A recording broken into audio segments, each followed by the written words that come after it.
Grata-ta-ta-ta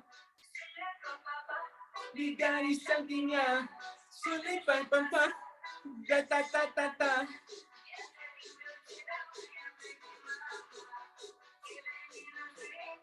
Terima kasih kerana sudi melayan saya. Assalamualaikum warahmatullahi taala wabarakatuh. Salam sejahtera, selamat tengah hari, salam zuhur dan salam selamat kembali ke sekolah.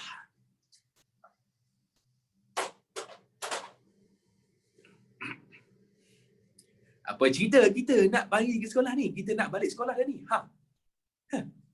Apa cerita kita ni?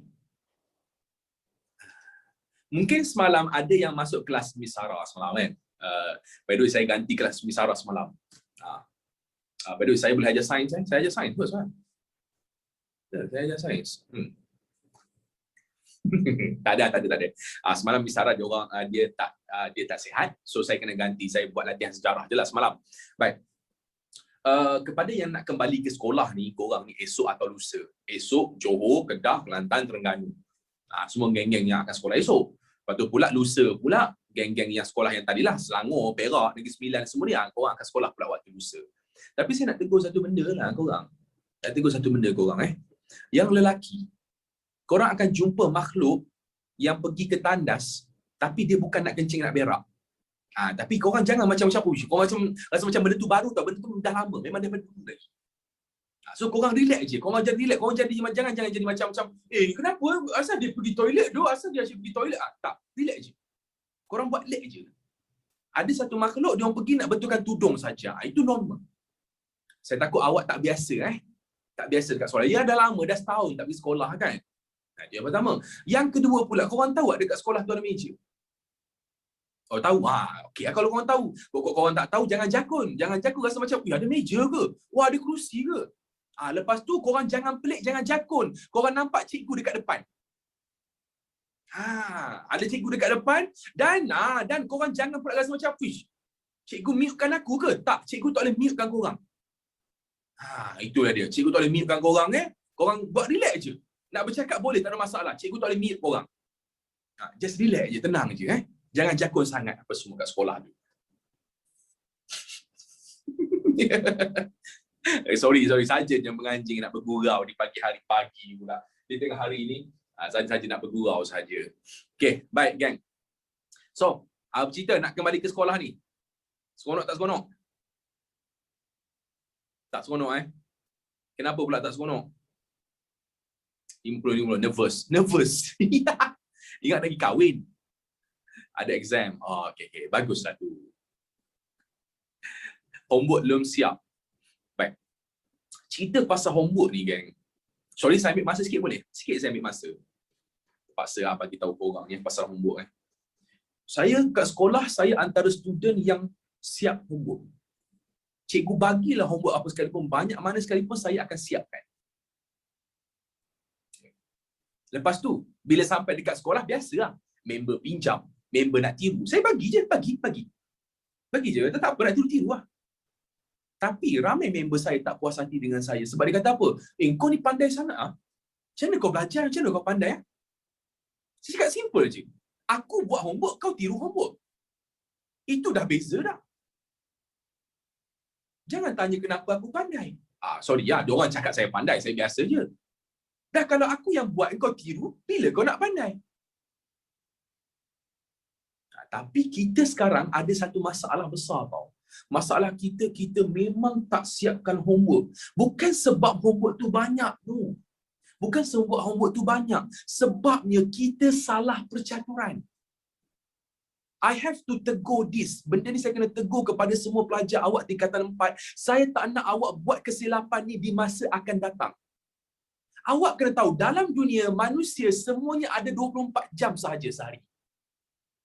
And waktu itulah sepanjang 24 jam sehari tu, kita kena susun atur yang mana lagi penting, yang mana kurang penting. Yang lagi penting ni awak kena dahulukan. Buat homework, belajar mungkin dengan ibu bapa. Benda-benda macam tu adalah benda yang penting. Korang kena dahulukan. Tapi salahnya percaturan kita, kita pentingkan main PUBG dulu, kita pentingkan main Mobile Legend, tengok Netflix, K-drama, benda-benda macam tu kita pentingkan. Sebab tu bila homework tak siap, kita salahkan cikgu. Cikgu bagi banyak homework sangat-sangat. Sebenarnya kita yang salah percaturan. Faham? Okay? So, dari saya, itu belum masuk lagi dengan kita tengok Instagram, kita tengok Twitter, Facebook, TikTok, apa semua. Tengok Instagram, Facebook, TikTok tu apa semua. Itu pun saya yakin dalam sehari awak dah spend masa untuk tengok benda tu semua sebanyak lebih daripada 2 jam. Ada yang kata 4 jam. Nampak? Ada yang kata 4 jam. Mungkin ada lebih daripada 5 jam.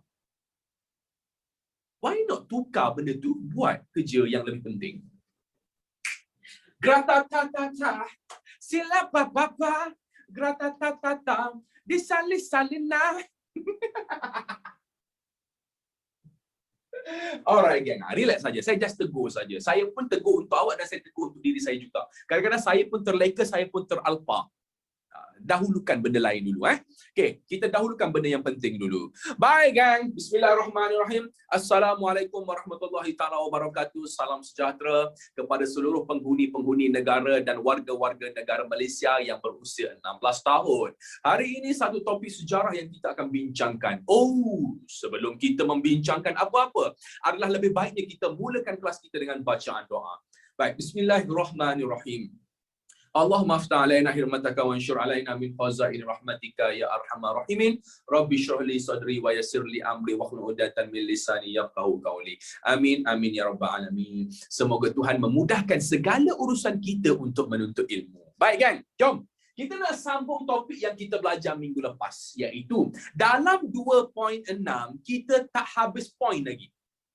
Minggu lepas 2.6 topik yang kita borak adalah berkaitan dengan faktor-faktor kemunculan nasionalisme.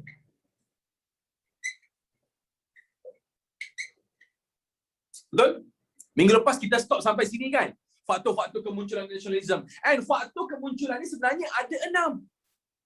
Ada 6 yang diceritakan dalam buku teks lah. Cumanya kita hanya sempat berborak pasal 4 faktor saja. Iaitu kita borak pasal apa? First, kita borak pasal peranan golongan agama. Kan, peranan golongan agama. Lepas tu yang kedua, kita borak pula pasal apa kita panggil sebagai penulisan kreatif. Dah borak dah penulisan kreatif. Abdul Rahim Kajai lah. Lepas tu siapa lagi? Pak Soko, novel, Putera Gunung Tahan. Semua kita borak dekat sini. Itu perkara yang kedua. Lepas tu pula, perkara yang ketiga, ladies and gentlemen, perkara yang kita borakkan berkaitan dengan akhbar. Dan yang keempat, minggu lepas, kita belajar pasal pendidikan. Sebab-sebab kemunculan nasionalisme. Ya, saya tahu Syekh Syahiran dah masuk bab 3 dan saya rasa Syekh Syahiran dah masuk bab Jepun. Miss Rosa dah masuk Perang Dunia. Saya masih lagi bab 2. Saya tak tahu kenapa. Bab 2, saya memang ini kelajuan saya. Dan saya cuba lajukan. Bila cuba lajukan, awak kena faham satu benda. Dalam kelas kita ada ramai sangat manusia, ada ramai sangat pelajar. Bila ada ramai sangat pelajar, saya tak boleh go through laju gila. Bila go through laju gila, kesian pelajar yang kurang. That's why saya kena bawa perlahan sikit. Maaflah kepada student yang dah laju, yang laju macam rasa macam, uish, aku pandai. Sorry sangat-sangat. Okay? Maafkan saya. Boleh kita teruskan? Terima kasih. Baik, gang. So, hari ini kita nak sambung lagi dengan 2 poin. Yang mana yang mencetuskan kemunculan nasionalisme di negara kita. Iaitu, kita nak borak pasal poin yang kelima.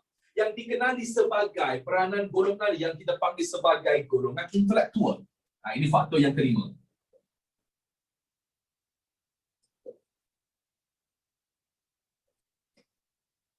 Dan saya rasa tak perlu kot saya nak huraikan apa benda intelektual ni. Dan korang pun dah cukup bagus, korang dah cukup pandai dah pasal intelektual.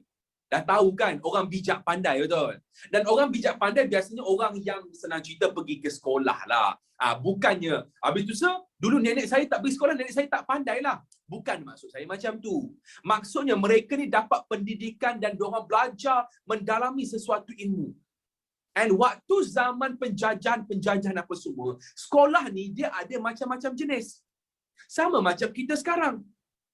Sama macam kita sekarang kan. Sekarang sekolah kita macam-macam. Ada sekolah sukan, ada MRSM, SBP. Ada lagi sekolah apa? Kita ada sekolah vocational. Tapi waktu zaman dulu mana ada sekolah vocational, sekolah sukan apa semua. Wujudnya pendidikan zaman dulu, sekolah yang dikenali sebagai sekolah agama.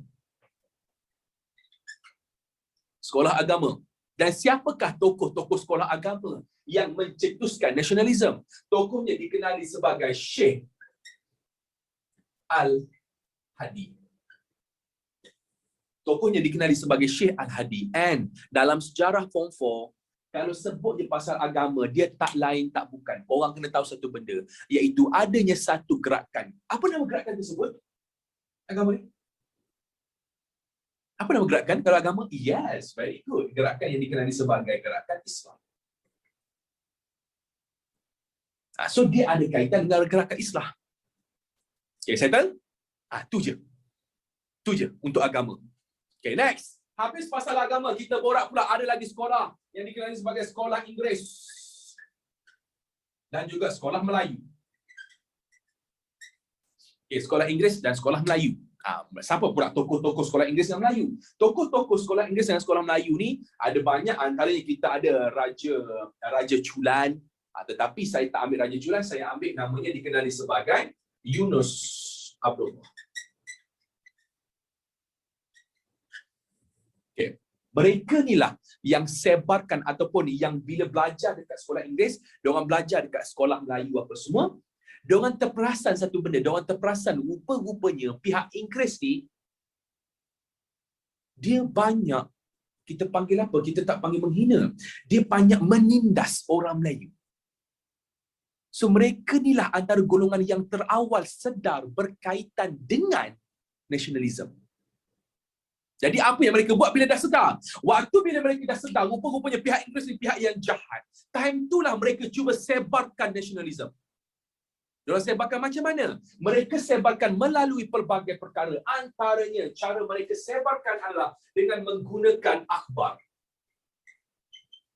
Lepas tu, persatuan. Cara-cara diorang sebar. Gunakan akhbar, gunakan persatuan. Semata-mata nak bagi rakyat sedar. Sebelum ni, rakyat tanah Melayu, majoriti, tak sedar pun yang British ni cuba menindas orang Melayu. Kebanyakan penduduk-penduduk dia ikut saja apa yang British buat. So wujudnya golongan intelektual seperti Al-Hadi, seperti Yunus Abdullah ni, mereka lah yang bergerak tulis dalam surat khabar, berpersatuan, pergi ke kampung-kampung, sebarkan kesedaran mengenai kejahatan British. So start daripada situ timbulnya nationalism. Boleh? Settle faktor yang kelima. Okay, next. Faktor yang keenam, abang kakak yang dihormati sekalian, okay, faktor yang terakhir dalam nasionalisme ni dikenali sebagai pengaruh luar. Cerita pasal pengaruh luar. Kita manusia kot. Kita manusia, kita memang biasa terpengaruh, mudah terpengaruh dengan benda-benda yang ada di luar sana. Seperti contoh kalau kita tengok dekat kawasan kejiranan kita, mungkin bukan mak awak, mungkin bukan ayah awak lah. Biasanya kalau ada jiran beli sofa baru, mulalah isteri-isteri. Bang, tengok tu bang, jiran baru, dia beli sofa baru lah bang. Jiran baru pula lah. Tengok jiran tu, dia beli sofa baru lah bang. Kan? Kita boleh terpengaruh dengan benda tu, betul? Bang, abang tahu tak si Mila tu kan, dia baru beli gelang emas. Gelang emas dia cantik. Nampak? Mudah terpengaruh. Itu kalau pihak isteri. Kalau suami pula terpengaruh macam mana? Suami terpengaruh. Yang tahu tak, si Salim sebelah rumah kita, dia dah kahwin lain. Dia dah ada isteri 2 orang.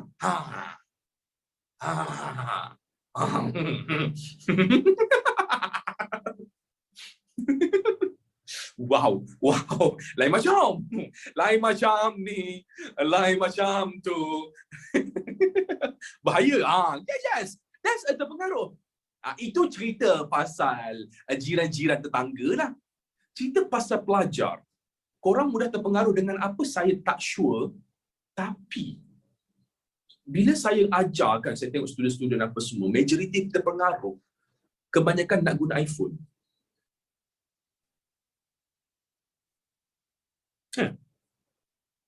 Tak semua lah, tak semua, majoriti. Ya, majoriti macam nak guna iPhone sebab member guna iPhone, nak juga lah iPhone.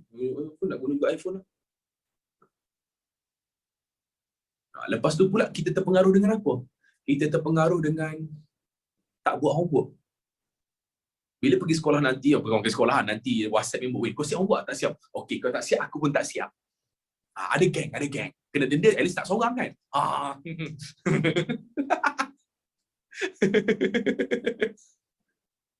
Itu contoh-contoh dia lah, baik geng. Itu cerita pasal kita hari ni, pengaruh dengan rakan sebaya apa semua. Kisahnya, apa kaitan dengan nationalism dan pengaruh luar ni? Apa kaitan nationalism dengan pengaruh luar? Kisahnya macam ni, ladies and gentlemen, yang mana waktu zaman dulu adanya gerakan-gerakan yang berlaku di Turki Uthmaniyah. Gerakan apa? Gerakan yang dikenali sebagai Pan-Islamism. Gerakan Pan-Islamism. Pan-Islamism adalah perpaduan orang Islam menentang penjajah Barat. And masyarakat negara kita dapat tahu pasal pergerakan ni. So, kita pun menentang Barat. Itulah nasionalisme. Kan? Okay, itu gerakan dia atau pengaruh luar Turki. Seterusnya, pengaruh daripada Mesir, iaitu ada satu gerakan yang dikenali sebagai gerakan Islah. Lagi sekali, tak payah nak urai. Korang pun tahu gerakan Islah tu apa. Okay, itu Mesir. Lepas tu pula, kita terpengaruh lagi dengan gerakan ataupun negara Jepun. Jepun ada gerakan Islah juga ke? Tak ada. Gerakan Islah ni orang Islam saja. Jepun tak ada gerakan Islam. Tetapi kita ni tanah Melayu, penduduk-penduduk Melayu waktu tu terpengaruh dengan Jepun sebab Jepun berjaya kalahkan Rusia. Sebab Jepun berjaya kalahkan Rusia. Awak faham-fahamlah. Orang zaman dulu, dia ada pandangan orang Barat ni hebat. Mereka pandangan mereka kata, hebat lah, British hebat lah, Barat semua hebat lah. Kita orang Asia, kita ni biasa, kita ni siapa je, kita biasa-biasa je. Kita ada pandangan orang Barat tu hebat. Tapi awak kena sedar satu benda. Waktu tu tiba-tiba Jepun berjaya kalahkan Rusia dalam perang. So time tu terbeliak biji mata orang Asia. Dia terpandang macam, Jepun walaupun orang Asia, badan mereka kecil, mereka boleh kalahkan Rusia, babe. So kalau Jepun boleh, takkan kita tak boleh? Nampak macam tu?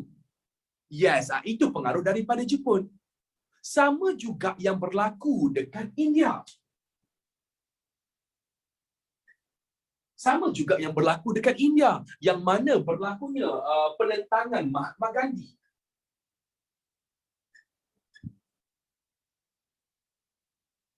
Berlakunya penentangan Mahatma Gandhi.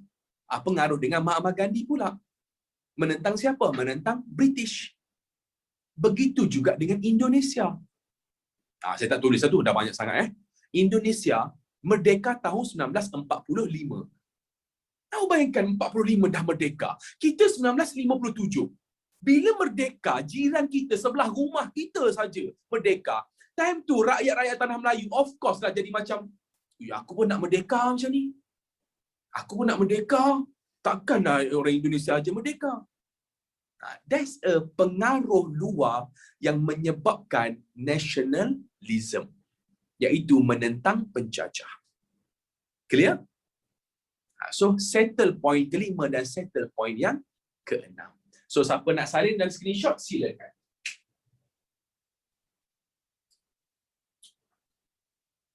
Gratata-tata.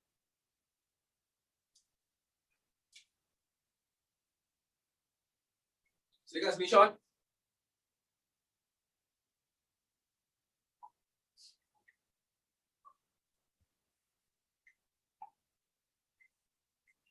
Okey, dah. Baik, 3, 2, 1. Jom kita bergerak ke whiteboard sebelah.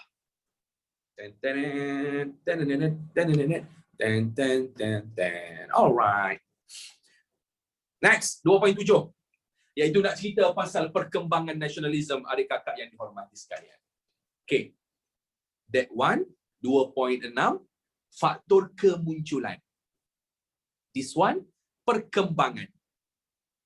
Okay. Kalau kita tengok tajuk, saya nak tanya awak, apa sebab kemunculan coronavirus? Apa faktor kemunculan coronavirus? Merebak. Syafiq Luman cakap merebak. Itu bukan sebab kemunculan. Kebodohan manusia kelawar daripada China. Wujudnya Wuhan. Ya, that's a faktor kemunculan coronavirus. Kelawar kan? Basically kelawar lah daripada kelawar manusia yang makan kelawar ni apa semua. Ya. Itu adalah sebab-sebab kemunculan. Tapi saya nak tanya, adakah coronavirus sedang berkembang di seluruh dunia sekarang? Ya, sedang berkembang betul. Apa sebab perkembangan coronavirus pula? Adakah sebab kelawar tadi? Dia dah tak jadi kelawar kan? Dia jadi lain pula. Dia jadi pula manusia yang tak ikut SOP. Manusia yang pergi ke Langkawi buka cetam. Contoh tak ada kaitan dengan siapa pun. Kurang-kurang je. Nampak? Itu faktor perkembangan. Disebarkan coronavirus tersebut. Sama juga dekat sini yang kita akan belajar. Ini sebab-sebab kenapa boleh timbulnya perasaan nak menentang penjajah. Tapi yang timbul tu dalam diri ni je. Dalam Al-Hadi, dalam Yunus Abdullah. Berapa orang je pun. So mereka ni lah antara golongan yang akan pergi sebarkan nasionalisme ke seluruh Malaysia ataupun tanah Melayu. And faktor-faktor perkembangan nasionalisme ada 3 sahaja. Relax sikit je. 3 tapi huraian bapuk panjang. Yang pertama, sebab-sebab perkembangan adalah disebabkan oleh golongan intelektual. Lagi sekali, golongan intelektual. Dan yang kedua adalah penulisan. Dan yang ketiga, ladies and gentlemen, persatuan.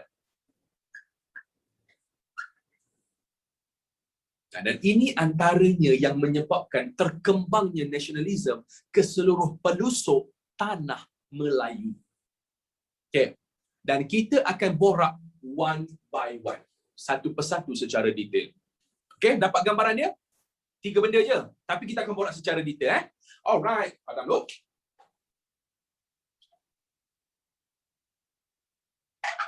Okay, untuk golongan intelektual lagi sekali. Untuk golongan intelektual, lagi sekali saya kena cakap benda yang sama. Sekolah waktu zaman penjajahan British ada 3 jenis. Apa sekolah dia? Kita ada? Yes, kita ada sekolah agama, sekolah Inggeris dengan sekolah Melayu. Terima kasih ladies and gentlemen. Jom kita borak dulu pasal sekolah agama. Abang kakak, untuk sekolah agama ni, korang tak payah nak cerita lebih lah. Terus borak pasal gerakan apa? Terus borak wujudnya gerakan Islam.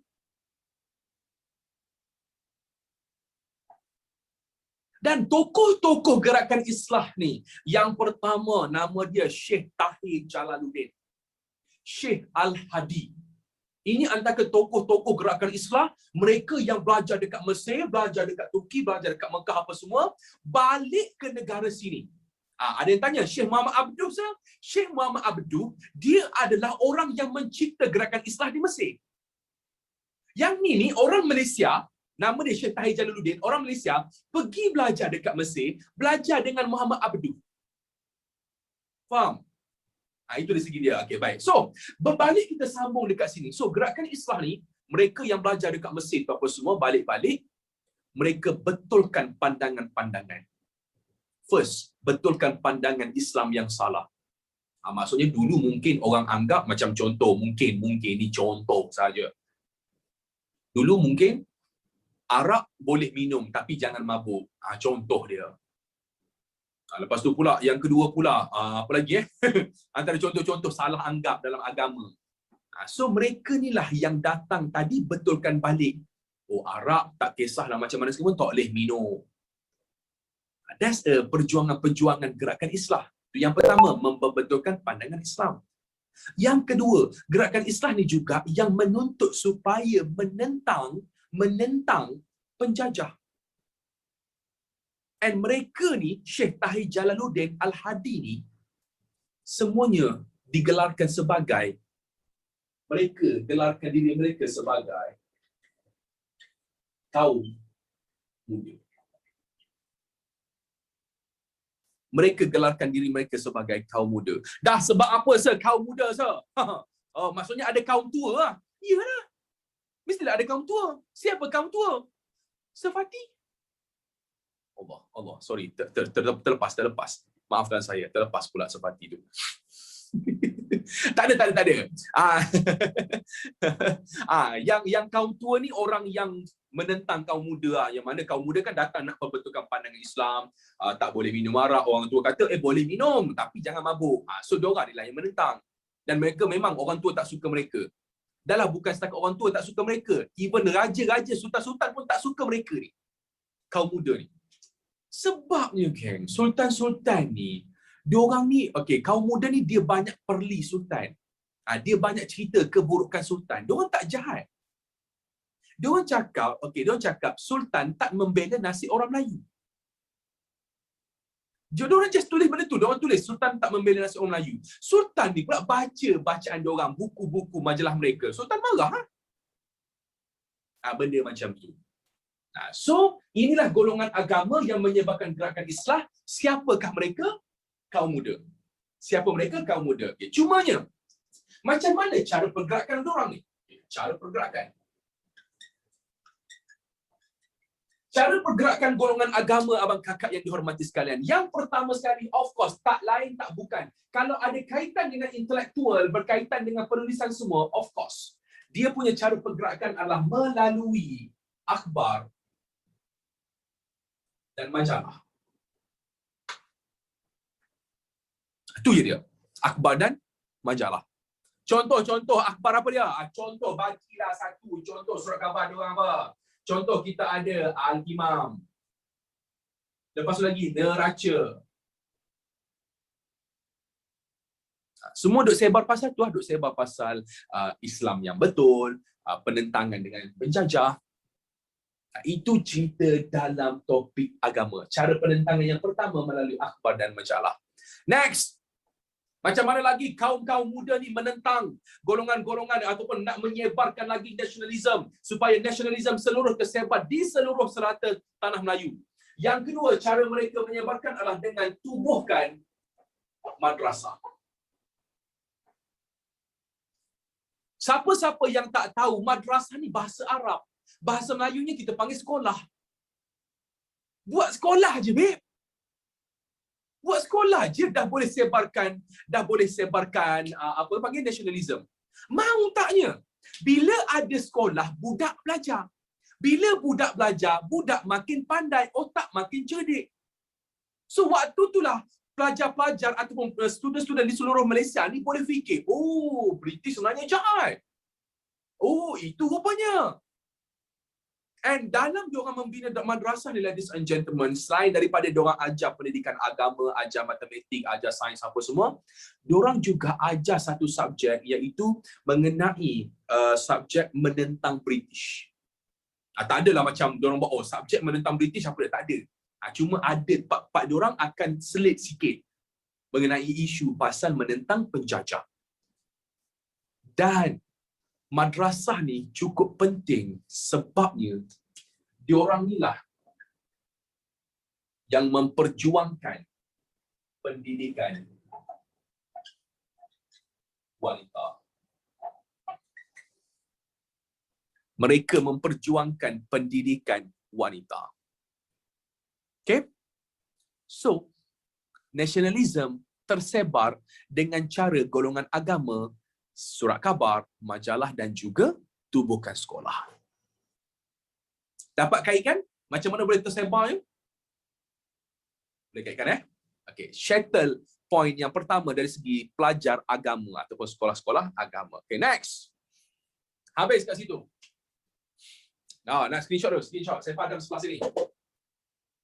Gratata-tata.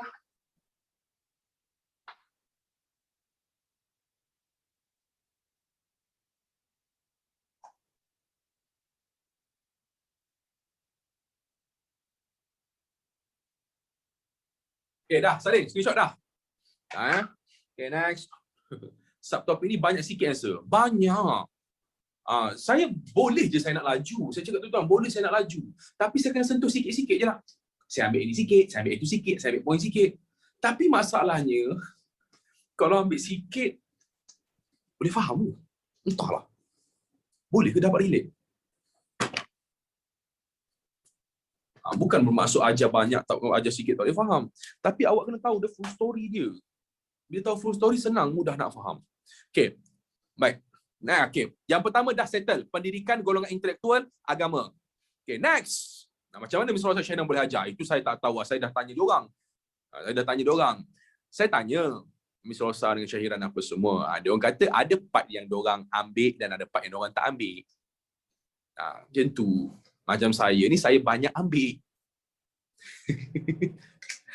Itu dia. Contoh, Miss Rosa sendiri cakap dekat saya, okay, sorry saya bukan memburukkan apa. Miss Rosa sendiri cakap dekat saya, Miss Rosa mana pernah cerita pasal Fajar Sarawak dalam kelas? Dia kata kat saya macam tu, dia kata dia tak ada sentuh pasal Fajar Sarawak. Sampaikan saya Fajar Sarawak pun saya sentuh, apa yang diceritakan. Sebab saya nak nampak meluas sikit. Okay, dah, tak apa. Jangan saya tekan isu tu. Next, seterusnya. Pendidikan seterusnya iaitu pendidikan yang dikenali sebagai pendidikan Inggeris. Okay. Tadi agama, sekarang Inggeris. Yang sekolah Inggeris ni korang jangan jadi macam sekolah Inggeris. Wah, macam sekolah convert ke? Sekolah St. George apa? St. John apa benda? Georgetown macam-macam sekolah tu lah apa semua. Tak. Pendidikan Inggeris ni adalah pendidikan Inggeris orang Melayu. Yang mana waktu tu siapa-siapa yang belajar dekat satu sekolah, dia boleh pergi, dia boleh jadi someone. Dan pendidikan tu ataupun sekolah tu dikenali sebagai sekolah MCKK. Sekolah MCKK. Ini asal-asalnya pendidikan Inggeris khusus untuk orang Melayu. Tapi korang kena faham satu perkara pula. MCKK ni hanya ditubuhkan untuk golongan bangsawan. Golongan bangsawan saja. Waktu form 3 saya ada ajar awak semua. Untuk bangsawan seperti siapa? Anak raja, anak-anak menteri. Bolehlah sekolah dekat sini. And British yang tubuhkan sekolah MCKK ni. Sebab tu nama dia Malay College Kuala Kangsar. College babe, dia tak panggil sekolah. Tapi masalah sekarang, kenapa British nak tubuhkan sekolah ni? Baiknya British ni. Tak. Niat utama kenapa British tubuhkan MCKK ni adalah untuk melahirkan golongan pemimpin. Lahir pemimpin. Lahirkan pemimpin dalam kalangan bangsawan-bangsawan, anak-anak raja. Sebabnya British, dia tak cukup pegawai. Bukanlah tak cukup pegawai. Pegawai yang nak uruskan orang Melayu. Kan British nak kena kutip cukai, British nak kena buat rekod pasal orang Melayu, nak kena buat rekod tanah, rekod tu apa semua. Yang lebih faham Melayu adalah orang Melayu. Dan orang Melayu ni pula, dia akan lebih dengar cakap raja-raja ataupun bangsawan. So, British tubuhkanlah sekolah MCKK ni memang khusus semata-mata untuk bangsawan jadi pemimpin. Tapi korang tahu satu benda. Bila mereka ni dah berjaya habiskan tamat persekolahan, mereka bekerja dengan British. Waktu bekerja dengan British, dia bukan setakat bekerja saja-saja. Time itulah mereka ni rapat, mereka ni baik gila nak mati dengan British. So apa mereka buat? Mereka tuntutlah perkara-perkara yang mungkin dah tak tertuntut. Apa yang dituntut? Antaranya geng-geng lepasan MCKK, dia tuntut apa? First of all, perkara yang dituntut oleh MCKK adalah hak pendidikan. Hak pendidikan rakyat.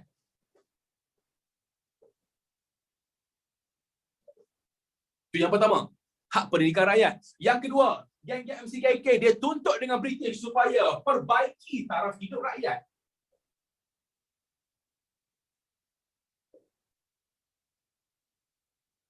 Perbaiki taraf hidup rakyat. Dan yang ketiga, mereka juga minta kepada British supaya buka peluang pekerjaan.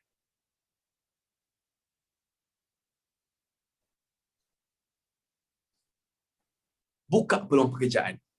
Okay, geng. Ini adalah tuntutan daripada lepasan sekolah MCKK. Agak-agak awak lah korang cuba teka. Adakah diorang menuntut, diorang menuntut pula. Adakah diorang minta secara keras atau secara lembut? Secara baik.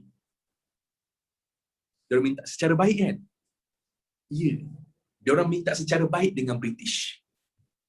Tish, boleh tak kita nak minta pendidikan Melayu, Tish? Baik je. British ni pula awak kena faham. British ni dia suka main tarik-tarik. Bila geng-geng MCKK ni rasa macam okay, dia bila diorang minta MCKK minta ni apa semua, British kalau tak tunaikan, mungkin mereka ni boleh berpaling tadah. So British dia kena layankan juga sedikit permintaan. Sebab tu British dia tubuhkan sekolah untuk orang Melayu. Antaranya sekolah untuk orang Melayu ditubuhkan TKC, Tengku Kursiah College. Itu pun sekolah orang Melayu juga.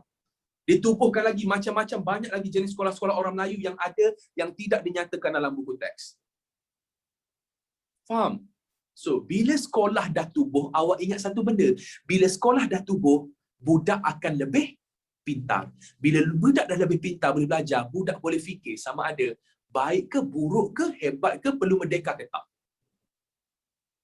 That's the pentingnya penyebaran melalui sekolah Inggeris. Dapat gambaran dia? Siapa nak jadi cikgu? Ini cerita dia. Nak jadi cikgu ni pula, kita masuk kepada pendidikan daripada Melayu. Siapa nak jadi cikgu? Pendidikan daripada Melayu. Dah banyak sangat sekolah Melayu. Cikgu-cikgu Melayu tak ada. Yelah mahu taknya. Yang sekolah banyak nak pergi sekolah. Tubuhkan macam-macam sekolah. Cikgu tak ada. Sebab tu zaman dulu, siapa-siapa yang lulus darjah 6 UPS dah boleh jadi cikgu, weh.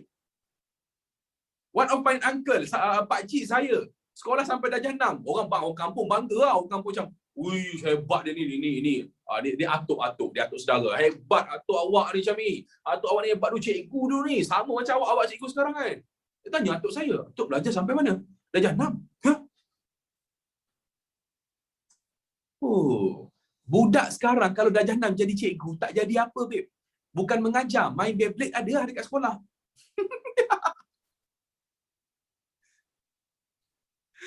Okay, itu antaranya. Okay, so pendidikan Melayu, ladies and gentlemen, dia tak cerita pasal sekolah. Dia cerita pasal tempat training seorang cikgu. Tempat training seorang cikgu ataupun kita kenali dia sebagai SITC. Sultan Ismail Training Center. Ataupun sekarang dikenali sebagai UPSI. Universiti Perguruan Sultan Idris. Sultan Ismail, Sultan Idris. SITC, Sultan Idris Training Center. Tempat-tempat untuk melatih cikgu-cikgu. So dekat sini, apa peranan SITC untuk kembangkan nasionalisme? Ingat kaitan dia, MCKK lahirkan yang ini. Lagi sekali saya ulang kaitan dia, MCKK lahirkan SITC. Dan SITC inilah dia banyak lahirkan golongan-golongan penulis. Lahirkan penulis.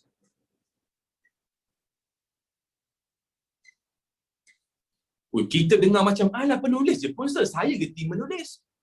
Hang jangan bayangkan hidup hang dengan hidup dia orang. Penulis waktu zaman dulu, dia punya level lebih tinggi daripada influencer. Orang yang boleh mempengaruhi someone. Itu level penulis ni apa semua. Dia tulis satu cerita dalam novel, tulis dalam buku apa semua. Kita akan beli surat khabar, kita akan beli novel dan kita akan baca benda tersebut. Kalau buku tu buku biasa saja, buku cak ayam saja kan.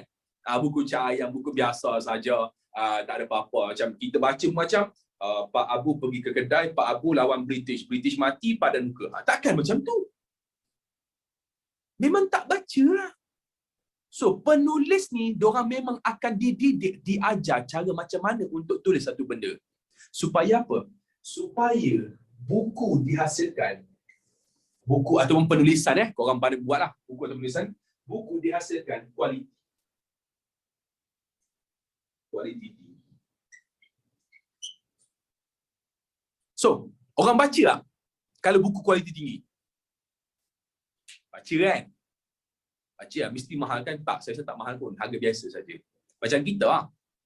Kita tengok mana-mana influencer kalau dia orang menulis walaupun tulisan tu 500,000 patah perkataan pun kita baca, betul? Sebab cerita tu best kan.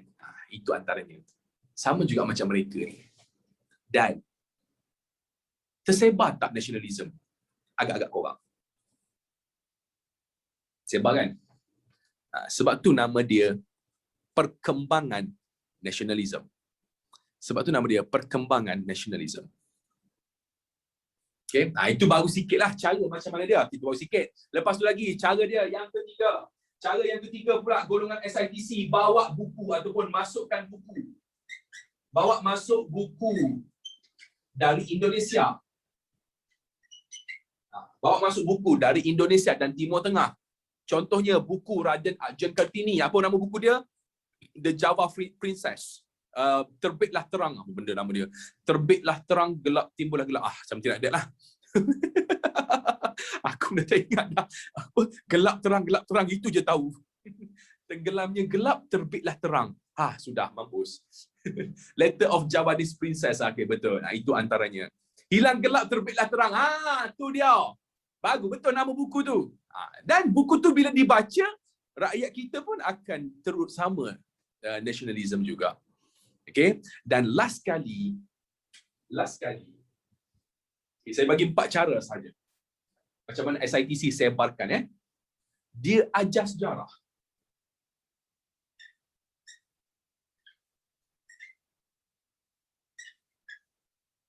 Dia belajar sejarah. Mana dia belajar biologi, matematik, and maths? Dia beri Y, dia beri C, dia beri X, dia beri B. Mana ada? Belajar sejarah dia. Baik, apa kaitan kan? Apa kaitan betul? Belajar sejarah ni apa semua kan? Korang relax je. Kaitan dia adalah, dia tak ceritakan sejarah mereka. Tak adanya waktu tu tengah belajar, you bayangkan, diorang ni dekat SATC belajar. Cara-cara perkembangan nasionalisme. Tak ada. Waktu tu belum wujud lagi perkembangan nasionalisme. Itu sejarah sekarang. Zaman dulu punya sejarah, diorang menceritakan mengenai Kesultanan Melayu Melaka. Saya nak tanya, hebat ke tak Melaka? Hebat betul? Mereka, waktu belajar pasal Melaka, diorang dapat gambaran Melaka ni satu kerajaan yang cukup hebat, gempak, satu dunia kenal Melaka. Waktu tu diorang timbullah perasaan macam-macam. Kita ni dulu nenek moyang rupanya bukan calang-calang. Nenek moyang kita merupakan nenek moyang yang hebat gila nak mati. So time tu lah orang rasa macam aku patut kembalikan balik kehebatan nenek moyang aku waktu zaman dulu. That's a timbulnya semangat nasionalisme. Itu kaitan dia belajar sejarah. Ya. Okay? So settle dari segi bidang apa yang kita panggil sebagai bidang intelektual, ada 3 sekolah. Satu agama. Agama tak lain tak bukan cerita pasal gerakan Islah. Okay.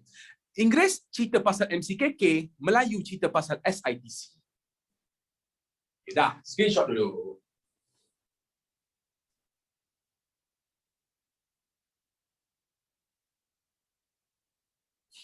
Faham tak? Nampak gambaran dia? So nanti, agak-agak nanti, 100 tahun akan datang, kita ni sejarah lah kan? Agak-agak dalam buku teks sejarah 100 tahun, tahun 2100 nanti ada nama saya.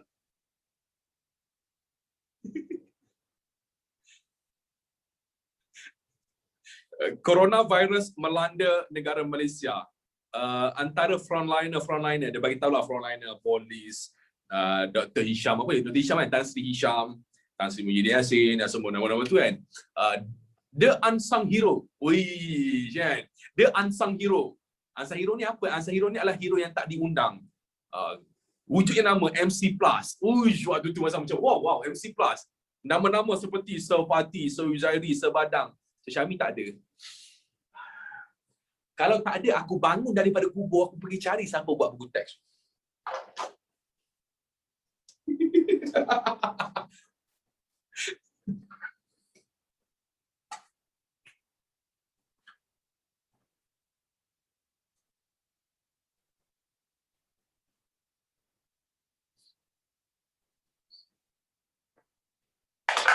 Okay, settle.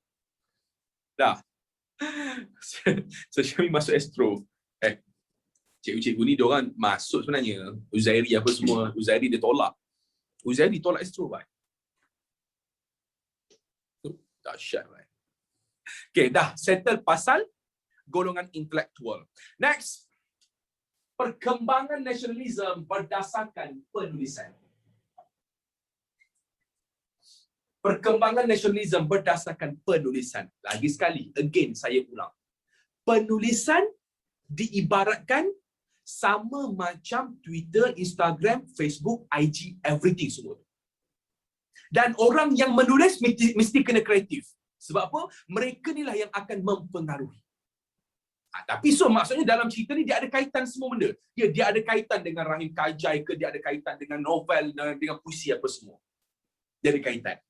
Okay, geng? Cuma dekat sini, kita nak tengok sikit penulisan ni kita borak pasal apa dalam silibus. Dalam silibus, diceritakan mengenai jenis-jenis akhbar, jenis-jenis penulisan kreatif.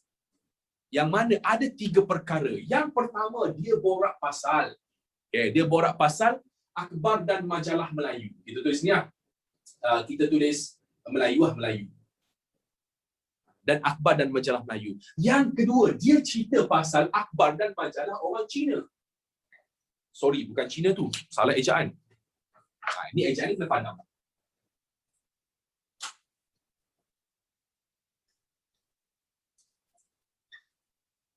Oh, so maksudnya orang Cina dan India pun ada nasionalisme lah. Oh, saya baru tahu juga ni. Oh, dahsyat, nampak? Gempak, buat kasi gempak je tu. Okay, baik. Dan seterusnya, dalam penulisan ni, dia ceritakan lagi satu perkara mengenai karya kreatif. Okay. 3 perkara penulisan yang ada yang diborakkan. Okay, baik. Cuma tak tahulah sempat ke tak sempat nak borak semua. Kalau tak sempat, kita sambung minggu depan.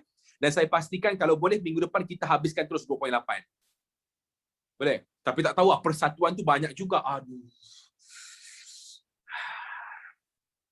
Gerata-ta-ta-ta. Okay, tak apalah. First, jom. Kita masuk dulu akhbar Melayu. Okay, kita masuk ini dulu. Sempat layan, tak sempat tak apa.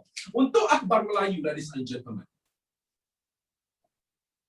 Untuk Melayu, akhbar ataupun majalah ataupun novel, yang mana, ladies and gentlemen, apa yang kita ada dekat sini seperti dia asingkan ikut tempat. Dia asingkan ikut tempat. First of all, kita borak pasal di tanah Melayu. Contoh, ini untuk akhbar Melayu di tanah Melayu. Contoh nama surat khabar, nama majalah yang ada. First, dikenali sebagai Utusan Melayu. Yang kedua, kita ada majalah Bumi. Majalah sekolah tak ada. Okay, next.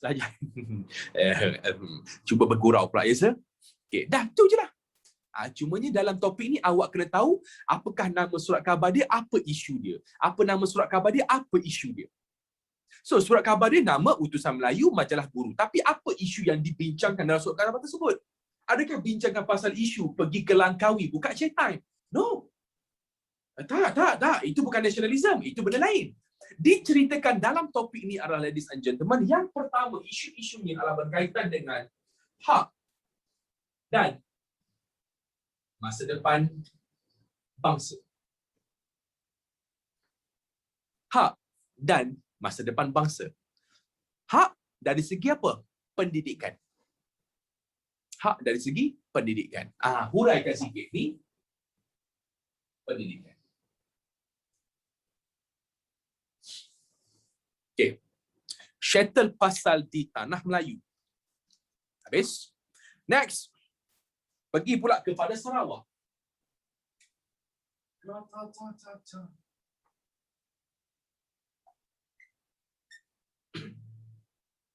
Untuk Sarawak, abang kakak yang dihormati sekalian, ada satu je surat khabar famous.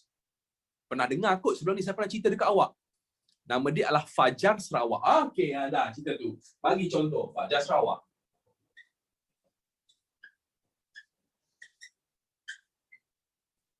Bagi contoh, Fajar Sarawak. Apa isu dia pula? Isu dia mudah saja. Isu bincangkan hal berkaitan dengan isu kemajuan rakyat Sarawak.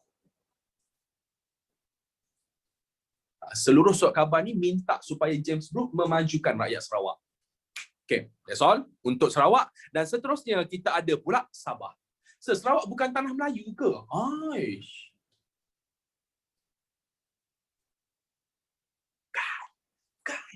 Bukan.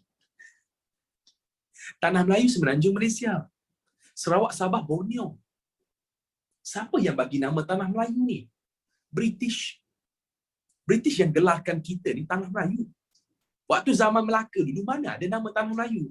Zaman Johor memerintah dulu mana ada? Okey, ini adalah tanah Melayu. Tak ada. Kalau awak ingat waktu form 3 awak belajar negeri-negeri Selat. Waktu perjanjian London. Perjanjian London ni antara perjanjian British dengan Belanda.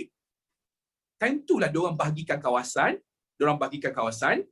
Okey, ni tanah Melayu. Waktu tu British namakan tanah Melayu. Kita. Ya. Jadi saya kat Sabah bukan orang Malaysia lah.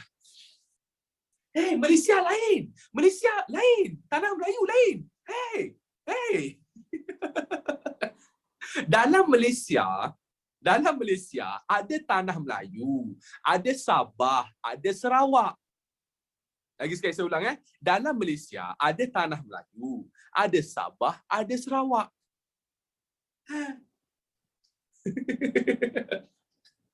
Okey, tak apa. Baru tahu tak apa lah. Okey, next itu pasal Sarawak. Seterusnya pasal Sabah.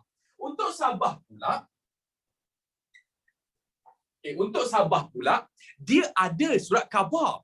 Tapi saya tak tahu kenapa dalam buku teks dia tak bagi tahu apa nama surat khabar dia. Tak saya okey, saya ingat lupa nama surat khabar dia Borneo Fest apa benda ataupun Borneo News. Saya pun dah lupa, ingat lupa. Nama surat khabar dekat Sabah. Tapi tak apalah, dah dia tak bagi tahu kan, kita tak payah tulis lah. Cumanya apa isu yang dibincangkan dalam surat khabar di Sabah tu? Isu yang dibincangkan adalah berkaitan dengan pendidikan dan keuangan.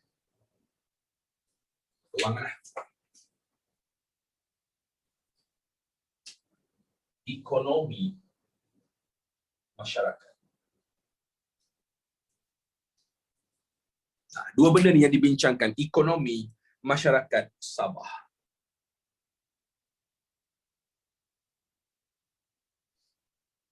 Okey. Mudah je kan? Dan saya bagi je benda ni semua. Awak dalam exam, saya bagi tahu terus terang, hafal ni, ya betul kena hafal, tapi jangan hafal membabi buta Awak kena faham dulu baru hafal. Tu je. Faham dulu baru hafal. Okey. Cerita pasal akhbar yang dikenali sebagai akhbar Melayu, ladies and gentlemen dan abang kakak yang dihormati sekalian. Baik. Next, seterusnya. Untuk akhbar orang Cina pula. Untuk akhbar masyarakat Cina pula. Mari sini. Sempat kita ceritakan pasal akhbar orang Cina ni. Jap, dah screenshot belum? Dah. Allah, aku main ambil je. Nah.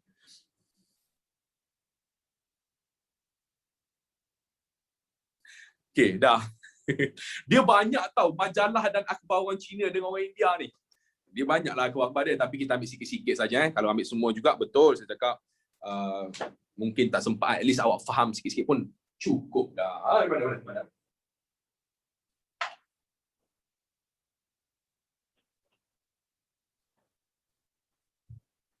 Gratata.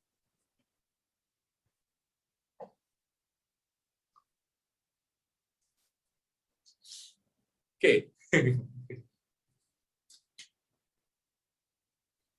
Akhbar dan majalah Cina. Baik. Nama dia. Seobses dengan lagu Gratata. Sorry ya. Nama surat khabar mereka sendiri. Macam mana nak sebut benda ni korang kan belajar Mandarin kan, mesti korang tahu kot macam mana cara nak sebut dia lah. Nama dia Lau Pau. Betul lah sebutan saya? Lau Pau.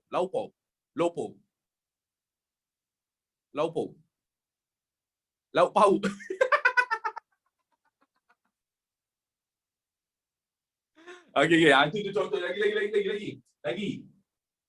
Chongshin. Chongshin. Nanyang. Yipao. So banyaklah cerita pasal banyaklah surat khabar dia, tapi kita ambil dua saja, right? Kita ambil dua saja. Okey, baik geng. Cumanya dalam surat khabar Cina ni diorang cerita pasal apa?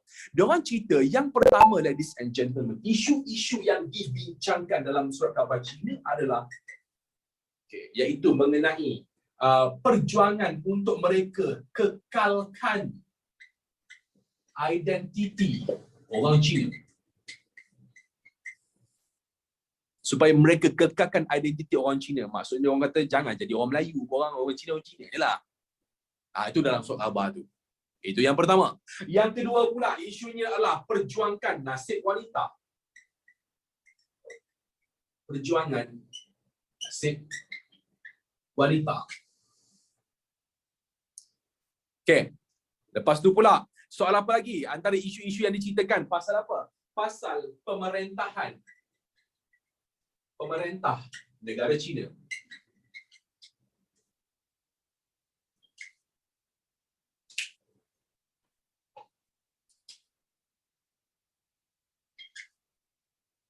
Ini antara isu dia.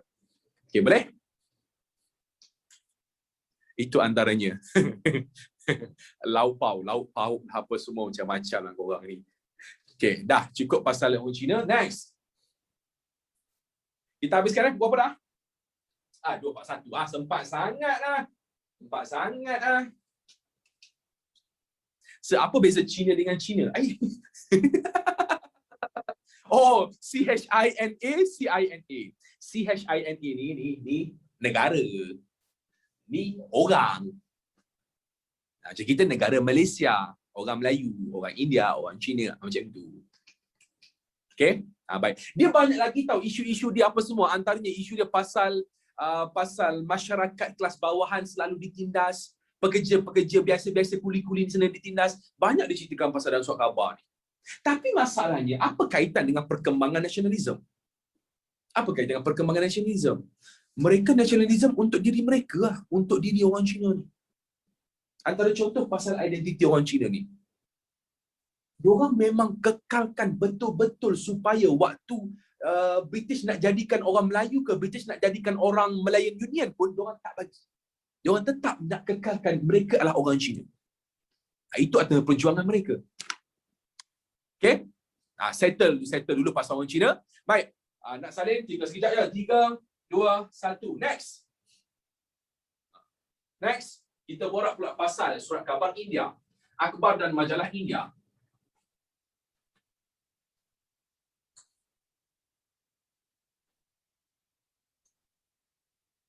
Okay, jom. Sebelah sini.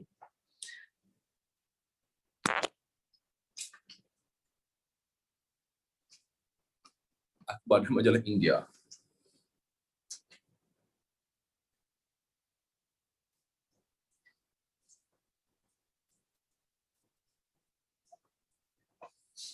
Okay. Apakah nama-nama dia? Okay, jom kita tengok.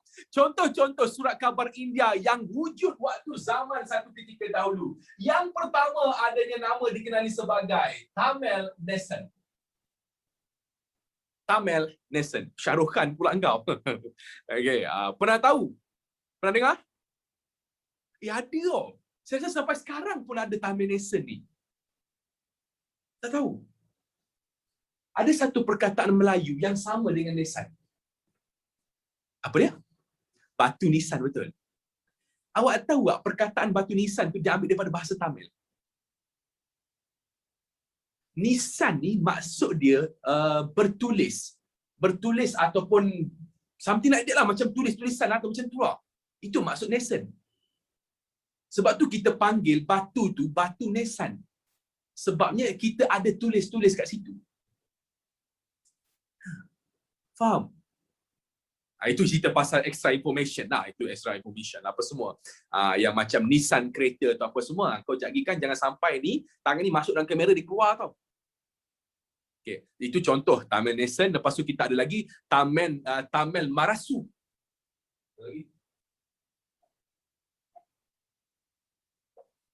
Yang ni jangan tanya saya, benda apa Taman Marasu? Murasu Oh, sorry.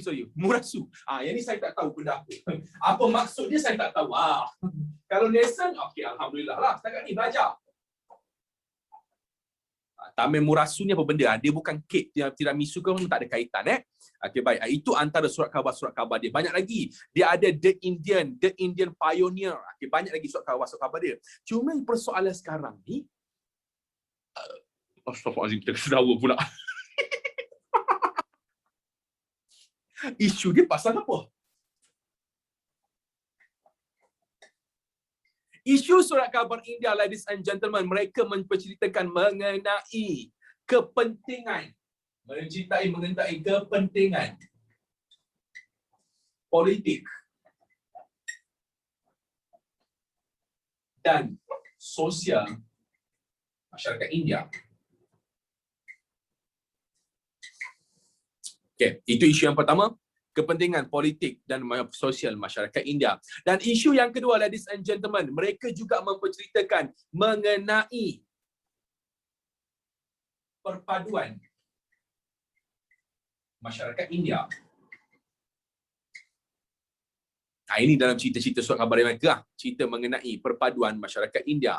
Okey, dan lepas tu mereka juga memperceritakan mengenai perkembangan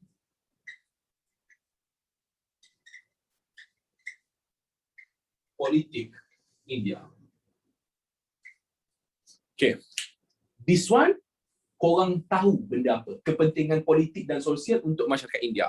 Okay. Yang ni perpaduan pun korang tahu perpaduan. Perkembangan politik India ni pasal cerita pasal negara mereka. Kan negara India dijajah oleh British.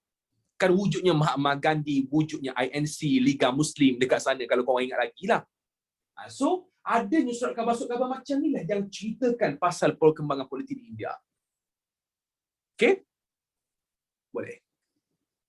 Oh, Taman Nelson dah stop 2 tahun Alright, thank you so much. Okay, baik gang. So, settle pasal penulisan. Oh, sorry, ada satu lagi untuk karya. Untuk karya tu, kalau sempat insya-Allah kita masuk minggu depan Karya dengan lagi satu adalah persatuan saja.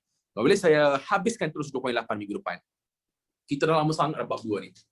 Okay? So itu saja daripada saya. Sekian, terima kasih. Bye-bye semua. Assalamualaikum warahmatullahi taala wabarakatuh.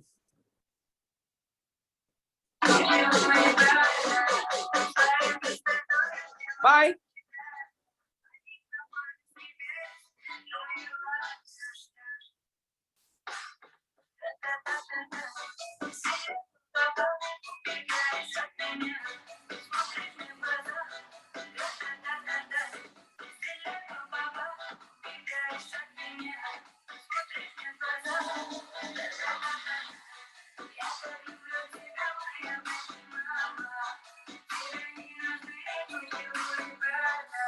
Bye.